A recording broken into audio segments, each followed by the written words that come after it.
يا أيها النبي إذا طلقتم النساء فطلقوهن لعدتهن وأحصوا العدة واتقوا الله ربكم لا تخرجوهن من بيوتهن ولا يخرجن إلا أن يأتين بفاحشة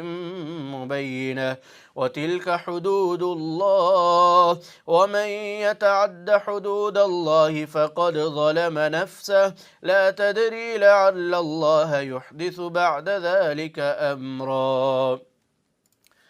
فإذا بلغن أجلهن فأمسكوهن بمعروف أو فارقوهن بمعروف وأشهدوا ذوي عدل منكم وأقيموا الشهادة لله ذلكم يوعظ به من